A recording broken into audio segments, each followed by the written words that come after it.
আমি এখন রয়েছি গামমোডা লুজি গার্ডেন ফান পার্ক নামের একটি জায়গায়।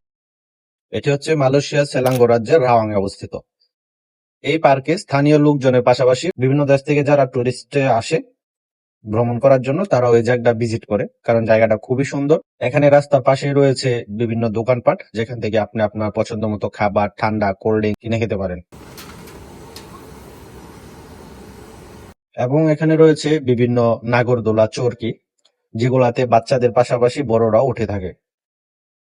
এবং এখানকার স্থানীয় লোকজনেরা ওনাদের ফ্যামিলি নিয়ে বাচ্চাদেরকে নিয়ে আসে এখানে নাগরদোলায় ওঠানোর জন্য, এবং তাদেরকে এইসব চরকিতে ঘোরায় ওঠায়। এইভাবে ফ্যামিলিকে একটু সময় দেয় আর কি, এতটুকুই।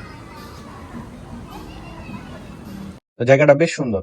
এবং নিচে রয়েছে পাহাড়ে ওঠার জন্য অফিস। এখান থেকে টিকিট কিনতে হয়, হেলমেট নিতে হয়। হেলমেটটা হচ্ছে নিরাপত্তার জন্য। তো এখানে হেলমেটটা আবার ডিসাইড করে যে আপনি কোথায় যাবেন। 5-6 জায়গায় যাওয়ার অপশন আছে। ওই হেলমেটটা ডিসাইড করে যে আপনি কোথায় যাবেন। তো এখান থেকে আপনার পছন্দ মতো জায়গার হেলমেট নিয়ে ভিতর থেকে নিজে নিজে টিকিট কাটতে হবে। টিকিট কেটে উপরে উঠতে হবে। এক পাহাড় থেকে এক পাহাড় না, নিচ থেকে পাহাড়ে যাবেন। পাহাড় থেকে আবার নামার জন্য কেবল ট্রাইও রয়েছে এবং ছোট ছোট গাড়ি রয়েছে, যেটির মাধ্যমে মানুষ পাহাড় থেকে নিচে নামে। তো এখানে মূল আকর্ষণ হচ্ছে কেবল কার।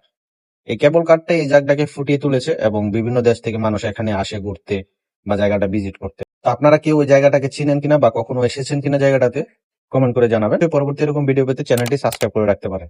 বিশেষ করে এখানে স্থানীয় লোকজনেরা বিকাল বেলায় আসে একটু সময় কাটানোর জন্য, আর পাহাড়ের এক সাইডে বসে যারা কেবল কারে ওঠে, নামে এবং প্রাকৃতিক এই সৌন্দর্যটা উপভোগ করার জন্য, নিজেকে একটু সময় দেওয়ার জন্য। তারই পাশাপাশি আশেপাশে যারা আছে বিভিন্ন দেশের শ্রমিক যারা এখানে কর্মরত আছে, ওনারাও আসে এই জায়গায় একটু ঘোরার জন্য কাজের পাশাপাশি ছুটির দিনে। তো আমি লোকেশনটা দিয়ে দিতেছি এবং সহজভাবে কিভাবে আসবেন এই জায়গায় এটাও বলে দিতেছি। আপনি যদি সেলাঙ্গর বা রাওয়াং এর ভিতরে থাকেন তাহলে গ্রাফসে চলে আসতে পারেন বা বাসে চলে আসতে পারেন। আর যদি বাসে আসতে চান তাহলে সবচেয়ে সহজ হবে সেটা হচ্ছে সেলাঙ্গর চুঙ্গাই বলু এমআরটি বা কেটিএম যেটাই বলে, ওই স্টেশন থেকে 154 নাম্বার বাসে শুধু আপনি উঠে বসে থাকবেন। ওই বাসটা এই লুজি গার্ডেনের এখানেই আপনাকে নামাবে। ওইখান থেকে রিটার্ন আবার বাসটা এমআরটি চুঙ্গাবুলুতে চলে আসবে। আধা ঘন্টা বা একটু এদিক সেদিক, 2-1 মিনিট এদিক সেদিক পর পর বাস আসা যাওয়া করে। তো এই ছিল আসা যাওয়ার লোকেশন। তো আজকে এই পর্যন্তই, পরবর্তীতে আবার দেখা হবে নতুন কোনো ভিডিওতে। ধন্যবাদ।